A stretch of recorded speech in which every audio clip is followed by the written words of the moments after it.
Hello everyone, I welcome you all in our next video lecture.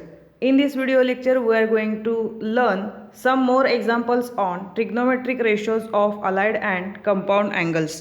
तर विद्यार्थी मित्रांनो, आजच्या या व्हिडिओमध्ये आपण आणखीन काही एक्झाम्पल्स पाहणार आहोत. Trigonometric ratios of allied and compound अँगल्सवर आधारित आणखीन काही एक्झाम्पल्स आपण अभ्यासणार आहोत. चला तर मग सुरुवात करूया. इथे आपल्याला फर्स्ट एक्झाम्पल विचारलं आहे. क्वेश्चन बघा काय आहे.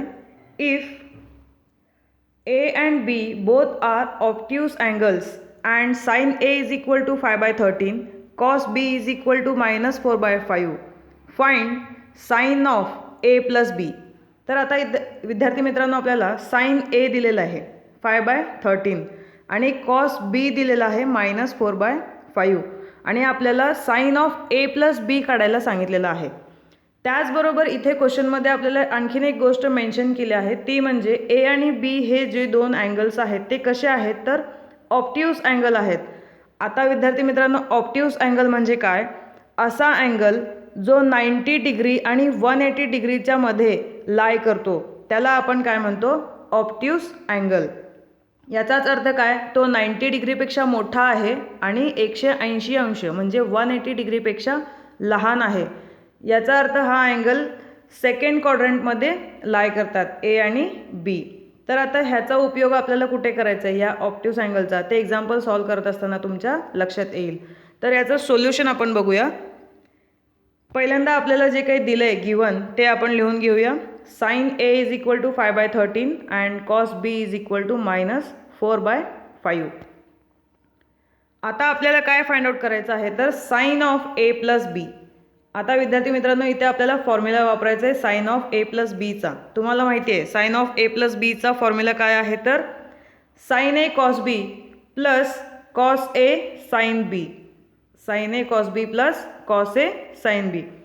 हा LHS आपल्याला फाइंड आउट करायचा आहे साइन ऑफ ए प्लस बी. त्यासाठी ह्या सर्व व्हॅल्यूज आपल्याला लागणार आहेत. त्यापैकी आपल्याकडे साइन ए आहे, किती आहे? 5/13. कॉस बी पण आहे, किती आहे? -4/5.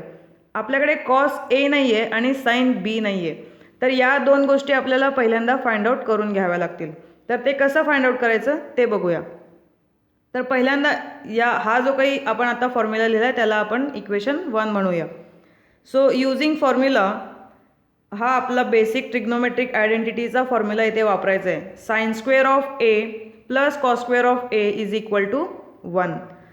हाच फॉर्म्युला आपल्याला दोनदा वापरायचा आहे, एकदा अँगल एसाठी आणि नंतर अँगल बीसाठी. तर आता sine square A plus cos square A is equal to 1 घेऊन आपण इथे बघा काय फाइंड आउट करण्याचा प्रयत्न करतोय तर कॉस ए फाइंड आउट करण्याचा प्रयत्न करतोय. सो यावरून मी कॉस स्क्वेअरसाठी फॉर्म्युला लिहिला आहे. Cos square A is equal to या साइन स्क्वेअरला मी इकडे RHSला शिफ्ट केला आहे, म्हणजे हा प्लस साइन स्क्वेअर इकडे आल्यानंतर काय होईल? Minus sine square. Okay, cos square of A is equal to 1 minus sine square of A. Now cos square of A is equal to हा 1 जो आहे तो as it is sine square of A. आता इथे sign एची value आपण इथे ठेवली आहे. साइन ए आपल्याला दिले इथं 5/13 गिवनमध्ये आहे. तर इथे साइन ए नसून साइनचा स्क्वेअर आहे, त्यामुळे या 5/13चा आपण काय घेतला आहे? स्क्वेअर घेतलेला आहे. So 1 minus 5/13 it's square. आता हे सिम्प्लिफाय करायचं आहे. 1 ॲज इट इज मायनस पण ॲज इट इज 5/13 म्हणजे 5चा स्क्वेअर किती? 25 आणि 13चा स्क्वेअर 169. आता इथे आपल्याला डिनॉमिनेटर इथे सेम करून घ्यायचं आहे, LCM घ्यायचा आहे. So cos square of A is equal to cross multiplication केलं आपण 169 minus 25 upon 169. So cos square of A is equal to वजाबाकी केल्यानंतर 169 वजा 25 आपल्याला किती मिळेल? 144 छेद 169. तर हा आपल्याला काय मिळाला आहे? कॉस स्क्वेअर ए. आणि आपल्याला काय मिळवायचं आहे तर कॉस ए. तर आता इथे आपल्याला काय वर्गमूळ घ्यावा लागेल, taking square root on both sides. So we get cos A is equal to plus और मायनस 12/13. जेव्हा आपण एखाद्या संख्येचा वर्गमूळ घेतो तेव्हा तिथे प्लस मायनस दोन्ही साईन असतात. तर आता इथे कॉस ए काय मिळालं आपल्याला? प्लस और मायनस 12/13. मग आता आपल्याला हा कॉस एची व्हॅल्यू एकतर प्लस असायला पाहिजे किंवा मायनस असायला पाहिजे. मग हे कन्फर्म आपल्याला कोण सांगतं, तर हा आपल्याला क्वेश्चनमध्ये जे काही दिलेत ऑब्ट्यूज अँगल्स त्यावरून हे आपण ठरवू शकतो. कसे ते बघा. As angle A is obtuse, angle A कसा आहे, ऑब्ट्यूज अँगल आहे, त्यामुळे तो कुठे आहे तर ए लाईज इन सेकंड क्वाड्रंट, दुसऱ्या चरणामध्ये ए हा लाय करतो. याचा अर्थ असा की दुसऱ्या सेकंड क्वाड्रंटमध्ये कॉस हा कसा आहे, निगेटिव्ह आहे, कारण दुसऱ्या क्वाड्रंटमध्ये फक्त साईन आणि कोसेक हे दोनच रेशोज पॉझिटिव्ह आहेत. तर कॉस हा सेकंड क्वाड्रंटमध्ये कसा आहे, निगेटिव्ह आहे, त्यामुळे आपण इथे निगेटिव्ह व्हॅल्यू कन्सिडर करणार आहोत. So cos A is equal to -12/13. Plus और मायनस इथे दोन्ही साईनमध्ये आन्सर आहे. दोन्हीपैकी एक कन्फर्म आपण कशावरनं करतोय तर या दिलेल्या ऑब्ट्यूज अँगलवरून. तर यावरून आपण या फॉर्म्युलावरून कॉस ए फाइंड आउट केला, ही व्हॅल्यू. आता आपल्याला साइन बी फाइंड आउट करायचं आहे. तर आता इथे अँगल बी आहे, त्यामुळे पुन्हा हाच फॉर्म्युला आपण बीच्या फॉर्ममध्ये यूज करणार आहोत. Sine square B plus cos square B is equal to 1. So आता आपल्याकडे इथे कॉस बीची व्हॅल्यू आहे, म्हणजे आपल्याला कॉस बी इथे ठेवता येईल आणि त्यावरून आपण साइन बी काढू शकतो. सो याच फॉर्म्युलावरून मी साइन स्क्वेअर बीसाठी फॉर्म्युला लिहून घेतला आहे. 1 मायनस या कॉस स्क्वेअरला इकडे शिफ्ट केला आहे, तो प्लस कॉस स्क्वेअर काय होईल, minus cos square B. So put the value of cos B. Cos B किती आहे, -4/5. सो हा मायनस ॲज इट इज फॉर्म्युलामधला, आणि हा कॉस बीची व्हॅल्यू -4/5 आणि त्याचा square. Sine square B is equal to 1 minus, आता मायनसचा स्क्वेअर केल्यानंतर तो प्लसमध्ये आन्सर येतं. सो 4चा वर्ग 16 आणि 5चा वर्ग 25. आता इथे देखील LCM घ्यायचा आहे. So 25 - 16/25 which implies sine square B is equal to 9/25. Actually हा स्क्वेअर रूट घेतल्यानंतरची व्हॅल्यू आहे, म्हणजे हे साइन बी किती आले आपल्याला, एकतर प्लस और मायनस 9/25. आता पुन्हा इथे angle A is obtuse, sorry इथे बी असायला हवं आहे, इथे काय असायला पाहिजे, B. Angle B is ॲप्ट्यूज.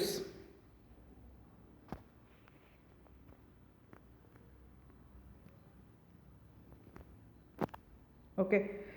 So angle B is obtuse which implies B lies in second quadrant. इथे देखील बी आहे, तुम्ही हे कन्सिडर करा, टायपिंग मिस्टेक झालेली आहे. So B lies in second quadrant. याचा अर्थ आता सेकंड क्वाड्रंटमध्ये साईन कसा आहे, पॉझिटिव्ह आहे, त्यामुळे इथे आपल्याला काय मिळेल, sine B is equal to 3/5. 3/5 कसा, तर या 9/25चा स्क्वेअर रूट, 9चा वर्गमूळ 3 आणि 25चा 5. So sine B is equal to 3/5 आपल्याला मिळालं आहे. तर आता आपण कॉस ए फाइंड आउट केला आणि साइन बी फाइंड आउट केलेला आहे. यावरून आपल्याला आता sine of A plus B जे काही क्वेश्चनमध्ये विचारलं आहे ते फाइंड आउट करायचं आहे. तर आता ह्या सर्व व्हॅल्यूज कोणत्या कोणत्या, sign A cos B, cos A sine B, हे सर्व व्हॅल्यूज आपल्याला या इक्वेशन 1मध्ये सबस्टिट्यूट करायच्या आहेत. सो इक्वेशन 1 बिकम्स, हा आहे आपला इक्वेशन 1. साइन एची व्हॅल्यू किती आहे, आपल्याला दिलेलं आहे 5/13. कॉस बीची value -4/5 plus as it is cos एची व्हॅल्यू, आता इथे -12/13 आहे. इथे देखील थोडंसं टायपिंग मिस्टेक झालेलं आहे. इथे देखील काय पाहिजे तुमचा, -12/13 आणि पुढे साइन बीची व्हॅल्यू आहे 3/5. आता हे सिम्प्लिफाय करायचं आहे. इथे तुम्हाला मल्टिप्लिकेशन करायचं आहे. या दोन टर्ममध्ये कोणताही साईन नाही, याचा अर्थ इथे गुणाकार आहे. So 5 × 4 is 20 -13 × 5 is -65. So -20/65 plus इथे देखील या दोघांचा गुणाकार करायचा आहे. 12/13 × 3/5 म्हणजेच 12 3 जा 36/13 5 जा 65. इथे मध्ये मायनस साईन असणार आहे. ओके. त्यानंतर -20 + 36 झालं आहे. इथं आता LCM घेतला आपण, छेदस्थांची संख्या समान आहे तर आपण अंशांची वजाबाकी करतोय, कारण मध्ये कोणतं चिन्ह आहे तर इथे वजाचं चिन्ह आहे. सो -20 - 36. आता -20 - 36 किती होईल तर -56 होईल. इथे तुमचं जे काही फायनल आन्सर असणार आहे ते किती असेल तर sin of a + b = -56/65. So this is your final answer of this question. Sin of a + b is -56/65. थोडंसं इथे प्लस असल्यामुळे हे 16 आलेलं होती व्हॅल्यू, परंतु इथे मध्ये प्लस नसून मायनस आहे आणि -20 - 36 या दोघांची ॲडिशन होते. 20 + 36 इज 56 आणि मायनसच साईन इथे असणार आहे. सो अशा प्रकारे आपण फॉर्म्युलाचा यूज करून जी व्हॅल्यूज आपल्याला दिलेली नव्हती ते आपण ट्रिग्नोमेट्रिक आयडेंटिटी sin² θ + cos² θ = 1 या फॉर्म्युलाचा यूज करून ते उरलेल्या 2 व्हॅल्यूज आपण फाइंड आउट करून घेतलेल्या आहेत आणि त्या सर्व व्हॅल्यूज आपण फॉर्म्युलामध्ये सबस्टिट्यूट करून सिम्प्लिफाय करून आपलं फायनल आन्सर आपण मिळवलं आहे. त्यानंतर आपण पुढचं एक्झाम्पल बघूया. Show that sin of 420 degree cos 390 degree plus cos of -300 degree into sin of -330 degree is equal to 1. आता आपल्याला माहिती आहे जेव्हा शो दॅट असा क्वेश्चन येतो तेव्हा आपल्याला LHS कन्सिडर करायचा असतो किंवा RHS कन्सिडर करून आपण कोणती तरी एक साईड कन्सिडर करून दुसरी साईड प्रूव्ह करत असतो. तर आता इथे आपण LHS कन्सिडर करणार आहोत. So LHS is equal to, हा आपला LHS म्हणजे बरोबर चिन्हाच्या डावीकडची बाजू जी काय आहे ते लिहून घेतलं. आता ह्याला आपण इक्वेशन 1 दिलं आहे. आता हे सर्व व्हॅल्यूज फॉर्म्युलामध्ये सबस्टिट्यूट करून झाल्यानंतर आपल्याला आपलं फायनल आन्सर 1 यायला पाहिजे. तर आपण प्रत्येक गोष्ट सेपरेटली काढून घेणार आहोत. म्हणजे पहिल्यांदा sin 420 आपण सेपरेटली काढून घेणार आहोत.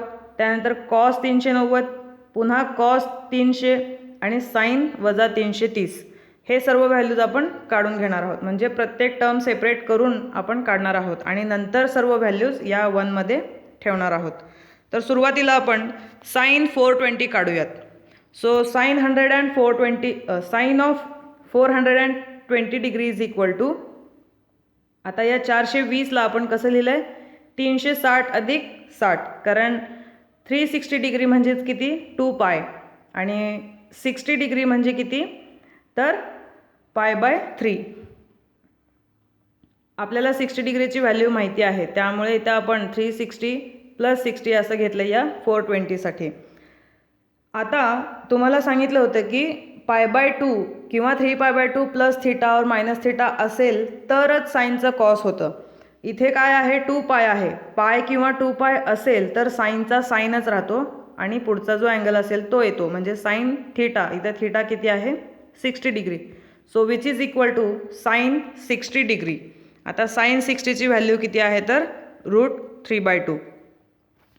हा आपण मिळवला आहे इथे sin of 420 डिग्री. त्यानंतर आपण cos 390 बघतोय. याला पण आपण असंच लिहिणार आहोत cos of 360 + 30. 360 अधिक 30 म्हटल्यानंतर आपल्याला 390 मिळतो. 2π + θ, 2π 360 म्हणजे 2π आणि 2π + θ असेल तर कॉसचा काय असतो कॉसच असतो, त्याचा साईन होत नाही. सो cos 30 डिग्री आणि cos 30ची व्हॅल्यू देखील किती आहे तर √3/2. त्याचबरोबर पुढचा जो आपण फाइंड आउट करणारा टर्म आहे काय आहे तो cos of -300 डिग्री. आता विद्यार्थी मित्रांनो तुम्हाला माहिती आहे आपण -θ असताना रेशोज काय आहेत ते पाहिलेत. तर cos of -θ काय आहे cos θ आहे. निगेटिव्ह अँगल कॉसचा हा काय येतो नंतर पॉझिटिव्हच येतो. सो cos of -300 म्हणजेच cos 300 आणि या 300ला आपण पुन्हा 360 - 60 घेतलं आहे म्हणजे आपल्याला किती मिळेल 300.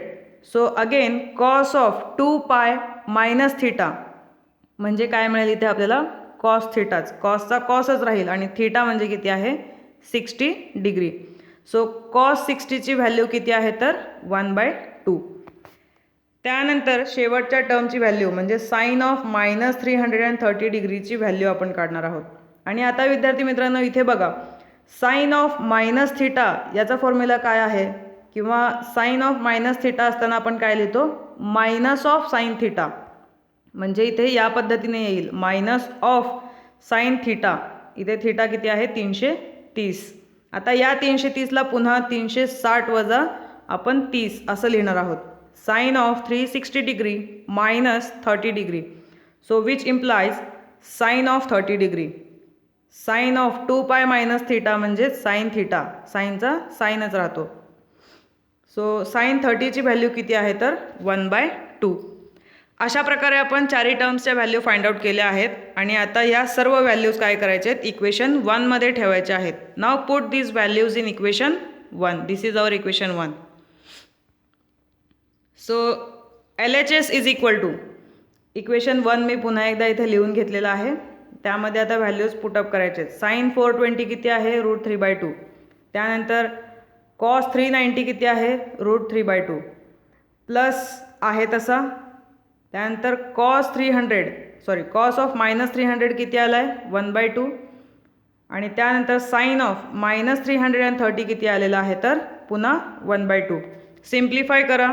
आता इथे गुणाकार आहे त्यामुळे न्यूमरेटरचं मल्टिप्लिकेशन न्यूमरेटरशी, डिनॉमिनेटरचं मल्टिप्लिकेशन डिनॉमिनेटरसोबत. सो √3 × √3 काय होईल, रूट कॅन्सल होईल. 2 × 2 4 म्हणजे इथे काय मिळेल, 3/4 प्लस 1/4. 1 × 1 is 1, 2 × 2 is 4. इथे छेद समान आहे त्यामुळे अंशांची बेरीज होईल. 3 + 1 इज 4 अपॉन 4. 4/4 म्हणजे 1. आणि हा 1 म्हणजेच काय आहे, आपण इथे RHSचा साईड आहे. So which is equal to RHS. So now here we have proved that LHS is equal to RHS. हे सर्व व्हॅल्यूज LHS कन्सिडर करून आपण RHS 1 येतोय हे इथं आपण प्रूव्ह केलेलं आहे. तर अशा प्रकारचे एक्झाम्पल आले तर तुम्ही प्रत्येक टर्मची सेपरेटली व्हॅल्यू काढायचं आहे आणि दिलेल्या ओरिजिनल इक्वेशनमध्ये ते सबस्टिट्यूट करायचं आहे, लेफ्ट हँड साईडला किंवा राईट हँड साईडला. त्यानंतर तुमचं जे काही तुम्हाला प्रूव्ह करायचं आहे ते प्रूव्ह होऊन जाईल. Now next example is simplify cos square of 180 degree minus theta upon sine of minus theta plus cos square of 270 degree plus theta upon sine of 180 degree plus theta. Simplify करायचं आहे म्हणजे सोपे रूप द्या किंवा सरळ रूप द्या, सोडवा, असं जेव्हा आपल्याला विचारलं जातं ते असं. आता हे सिम्प्लिफाय करायचं आहे तर पहिल्यांदा आपण हा दिलेलाच क्वेश्चन इथे लिहून घेतला आहे. So which is equal to, आता इथे आपण फॉर्म्युलेजचा वापर करूनच हे सर्व सोडवत आहोत. सो कॉस स्क्वेअर ऑफ, आता 180 डिग्री म्हणजे काय, पाय. तर पाय मायनस थिटा असताना कॉसचा काय असतो, कॉसच असतो. कॉस थिटा येईल म्हणजे इथे कॉस नसून कॉस स्क्वेअर आहे त्यामुळे इथे काय मिळाला, कॉस स्क्वेअर थिटा. खालचा जो डिनॉमिनेटर आहे तो आहे तसा. प्लस पुन्हा cos square of 270 degree plus theta. 270 degree plus theta म्हणजे काय, 3π/2 प्लस थिटा. 3π/2 प्लस थिटा असताना कॉसचं काय होतं, साइन होतं. So sine square theta. त्यानंतर इथे डिनॉमिनेटर साइन ऑफ पाय प्लस थिटा, साइनचं काय होईल, साइनच राहील. आणि पाय प्लस थिटा म्हटल्यानंतर तो कोणत्या क्वाड्रंटमध्ये येतो, 4th क्वाड्रंटमध्ये येतो. आणि 4थ्या क्वाड्रंटमध्ये साइन कसं आहे, निगेटिव्ह आहे, त्यामुळे याला आपण इथे निगेटिव्ह साइन दिलेला आहे. सो इथे तुम्ही बघू शकता minus sine theta minus sine theta, denominator same आहे त्यामुळे न्यूमरेटरची काय होईल, ॲडिशन होईल. सो या पद्धतीने ते दिसेल, cos square theta plus sine square theta आणि डिनॉमिनेटर दोनदा आहे तो एकदाच लिहिलेला आहे. फॉर्म्युला आपल्याला माहिती आहे, sine square theta plus cos square theta म्हणजे किती असतो, 1 आणि denominator as it is minus sine theta. आता आपल्याला आणखीन एक बेसिक फॉर्म्युला माहिती आहे की 1/साइन थिटा म्हणजे काय असतो, कोसेक थिटा असतो. आणि कोसेक थिटा इथे मायनस असल्यामुळे minus cosec theta. This is your final answer. हे आपण सिम्प्लिफाय केलेलं आहे. इथे थोडंसं आपल्याला विचार करावा लागणार आहे की कोणता फॉर्म्युल्याचा यूज केल्यानंतर हे सिम्प्लिफाय होऊ शकेल. आपल्याला सिम्प्लिफाय करायचं आहे म्हणजे याला सोपं रूप देत जायचं आहे. असं नाही की तुम्ही याला अजून जास्त कॉम्प्लिकेटेड कराल. तर व्यवस्थितपणे थोडंसं विचारपूर्वक इथे फॉर्म्युलांचा यूज करून आपल्याला असे हे एक्झाम्पल सिम्प्लिफाय करायचे आहेत. हा अतिशय सोपा आणि इम्पॉर्टंट असा क्वेश्चन आहे. 2 मार्कासाठी वगैरे तुम्हाला परीक्षेत विचारला जातो. त्यानंतर पुढचा क्वेश्चन आहे, if tan A is equal to 1/2, tan B is equal to 1/3, find tan of A plus B. आता tan A ची व्हॅल्यू दिली आहे, tan B ची व्हॅल्यू दिली आहे आणि tan ऑफ A प्लस बी काढायला सांगितलं आहे. आता tan ऑफ A प्लस बी काढायचा आहे म्हणजे आपल्याला इथे त्याचा फॉर्म्युला यूज करावा लागणार आहे. So we have to find tan of A plus B. So we know that tan of A plus B is equal to what? This is our formula. Tan A plus tan B upon 1 minus tan A into tan B. फक्त या फॉर्म्युलामध्ये आता या tan A आणि tan B च्या values ठेवायच्या आहेत. ठेवूया. So tan A किती आहे 1/2 प्लस tan B किती आहे 1/3. 1 as it is minus as it is. पुन्हा tan A किती आहे 1/2 इंटू tan B म्हणजेच 1/3. हे सिम्प्लिफाय करायचं आहे. आता न्यूमरेटरला आपण LCM घेतलं आहे, तर इथे क्रॉस मल्टिप्लिकेशन केलं आहे. 3 1 जा 3 प्लस 2 1 जा 2 म्हणजे 3 प्लस 2 अपॉन 6. 2 3 जा 6. आणि डिनॉमिनेटरला देखील 1 मायनस आहे तसा ठेवला आणि या 2 टर्मचा गुणाकार करून घेतला आहे 1 upon 6. So which is equal to, आता 3 प्लस 2 म्हणजे 5 अपॉन 6 न्यूमरेटरला असेल. इथे पुन्हा या 6ने इथे 1ला मल्टिप्लाय केलं आहे 6 minus 1 upon 6 which is equal to 5/6 upon 5/6. हा 6 मायनस 1 म्हणजे किती 5. वरचा टर्म खालचा टर्म सेम आहे, काय होतील ते कॅन्सल होतील आणि आपल्याला काय मिळाला 1. Therefore tan of A plus B is equal to 1 हे आपलं फायनल आन्सर असेल. हे एक्झाम्पल्स खूप छोटे छोटे आहेत. फक्त आपल्याला इथे सिम्प्लिफिकेशन व्यवस्थितपणे जमलं पाहिजे, करता आलं पाहिजे. हे तुम्ही कॅल्क्युलेटरमध्ये देखील करू शकता आणि कॅल्क्युलेटरमध्ये जर तुम्ही केलात तर इथे तुमचे पॉईंटमध्ये व्हॅल्यूज येतात. पण हे जर तुम्हाला फ्रॅक्शनमध्ये पाहिजे असेल तर कॅल्क्युलेटरमध्ये एक की आहे, ती प्रेस केल्यानंतर तुम्हाला असं अंश आणि छेदच्या रूपात व्हॅल्यू मिळते. ते काय आहे ते तुम्हाला मी क्लासरूममध्ये सांगेन. So tan of A plus B is equal to 1 हे आपलं फायनल आन्सर असेल. नाव आता आपण आणखीन एक शेवटचं एक्झाम्पल इथे बघतोय. If tan of A plus B is equal to 3/4 and tan of A minus B is equal to 77 upon 36, find tan of 2A.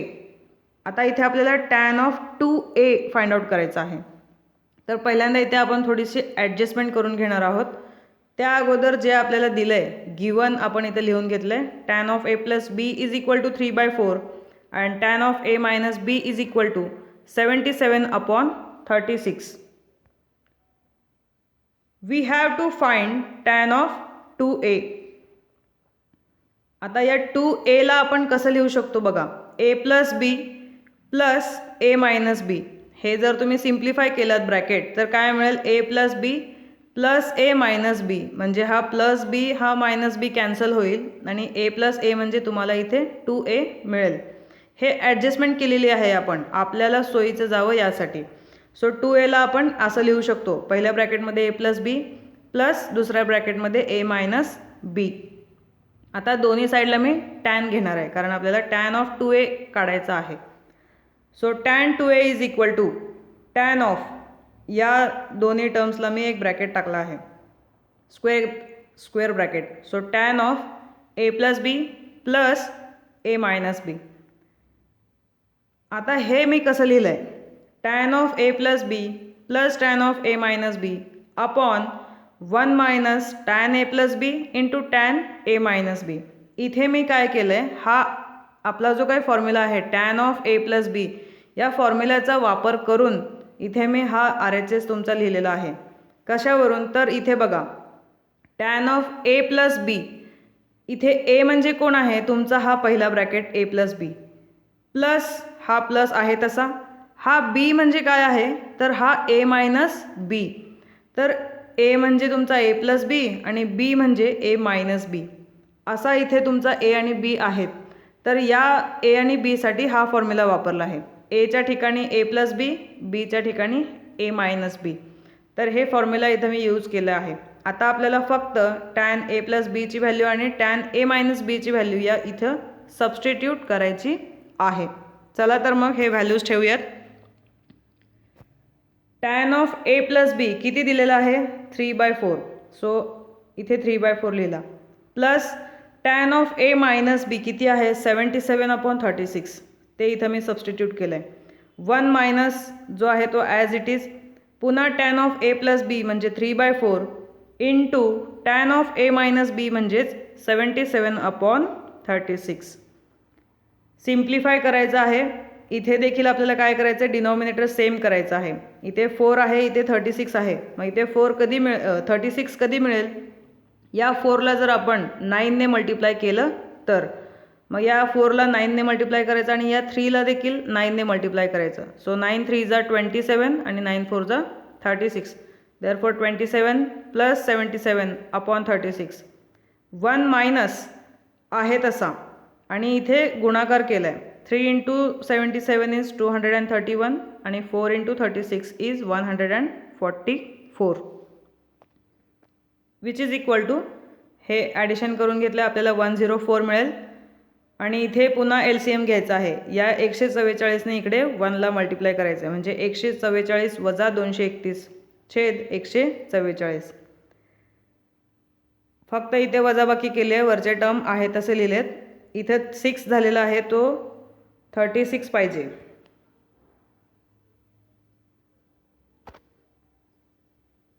डिनॉमिनेटरला 36 हवा आहे. इथे तुम्ही तो लिहायचा आहे 36. इथे लिहिता येत नाही आहे. ठीक आहे. तर हे तुम्ही इथे लक्षात ठेवायचं आहे. इथे काय मिस्टेक झाली तर इथे आपल्याला 36 पाहिजे डिनॉमिनेटरला 104/36. ओके. सो फायनल आन्सर काय मिळेल आपल्याला 104/36. हा जो काही डिनॉमिनेटर आहे तो वर घेऊन जायचा आहे म्हणजे काय होईल ते डिनॉमिनेटरचा टर्म वर जाईल आणि न्यूमरेटरचा टर्म खाली येईल आणि आपल्याला फायनल आन्सर काय मिळेल. इथे देखील एक मिस्टेक झाली आहे. मला वाटतं या व्हिडिओमध्ये बरेचसे मिस्टेक दिसत आहेत. 2 ते 3 मिस्टेक्स आहेत. सो इथे काय पाहिजे तुमचा इंटू केल्यानंतर 144/-87 असा हा टर्म तुमचा इथे असायला पाहिजे. कुठे इथे 104 इंटू असं पाहिजे 144/-87 हा 44 आहे. सर हे सिम्प्लिफाय केल्यानंतर कॅन्सल आउट होतील टर्म आणि तुम्हाला काय आन्सर मिळेल तर -416/87. So this is your final answer. इथे फक्त फॉर्म्युला कुठला वापरायचा हे आपल्या लक्षात आलं पाहिजे आणि फॉर्म्युला वापरून झाल्यानंतर सिम्प्लिफाय करून व्यवस्थित करेक्ट आन्सर आपल्याला काढता आला पाहिजे. तर इथे मी तुम्हाला होमवर्कसाठी एक्झाम्पल्स देते आहे. पहिले 2 एक्झाम्पल्स मी तुम्हाला फर्स्ट एक्झाम्पल ज्या पद्धतीने सॉल्व करून दाखवलं आहे त्यानुसारच आहेत. तुम्ही हे ट्राय करायचे आहेत. त्यानंतर थर्ड एक्झाम्पल इथे तुम्ही हा प्रत्येक टर्म सेपरेटली कॅल्क्युलेट करायचा आहे आणि या इक्वेशनमध्ये ठेवल्यानंतर तुमचं उत्तर 0 यायलाच पाहिजे. शो दॅट असं म्हणलं आहे. याचा अर्थ this LHS is must be equal to this RHS. Okay. So fourth example पण दिलेलं आहे. इथे देखील तुम्हाला या 2x काय करावं लागेल ॲडजस्टमेंट करावे लागेल. जसं आता मी शेवटच्या एक्झाम्पलमध्ये केलं तसं तिथं a+b होतं तुम्हाला x+y फॉर्ममध्ये इथं विचारलं आहे. आणि इथे एक प्रूव्ह दॅटचं क्वेश्चन तुम्हाला विचारलं आहे. cos 2a is equal to 2 cos square a -1. इथे थोडंसं तुम्हाला विचार करून कुठला फॉर्म्युला वापरायचा आहे ते तुम्हाला इथे बघावं लागेल. इथे एकतर तुम्ही RHS कन्सिडर करून RHS कन्सिडर करायचा आणि LHS प्रूव्ह करायचा किंवा LHS कन्सिडर करून RHS प्रूव्ह करता येतं का ते देखील तुम्ही ट्राय करा. प्रूव्ह करायचा आहे याचा अर्थ काय LHS इक्वल टू RHS आलाच पाहिजे. तर अशा प्रकारे आपण इथे trigonometric ratios of allied and compound angles हा आपल्या 5व्या युनिटमधला एक फर्स्ट चॅप्टर तुम्ही म्हणू शकता तो पूर्ण केलेला आहे. यामध्ये तुम्हाला व्हरायटी ऑफ एक्झाम्पल्स मिळतील सॉल्व करण्यासाठी. जर तुम्ही आणखीन वेगळे एक्झाम्पल सॉल्व करण्यासाठी इच्छुक असाल तर तुम्ही मला विचारून क्वेश्चन्स विचारू शकता. मी तुम्हाला क्वेश्चन्स देईन, तुम्ही ते सॉल्व करायचे आहेत. भरपूर प्रॅक्टिस करा. त्यामुळे तुम्हाला कुठलंही एक्झाम्पल दिलं तर ते तुम्ही सोडवू शकता. पण त्यासाठी सगळ्यात महत्त्वाचं आहे ते म्हणजे फॉर्म्युलेज तुम्हाला माहिती असणं, लक्षात असणं खूप महत्त्वाचं आहे. सो अशा प्रकारे इथं आपण 5व्या युनिटमधला फर्स्ट चॅप्टर कंप्लीट केलेला आहे. पुढच्या व्हिडिओमध्ये आपण पुढच्या चॅप्टरला सुरुवात करणार आहोत. म्हणजे 5व्या युनिटमधले हे छोटे छोटे चॅप्टर्स आहेत. 5व्या युनिटमधला पुढचा जो चॅप्टर असेल तो आपण नेक्स्ट व्हिडिओमध्ये पाहूया. So thank you.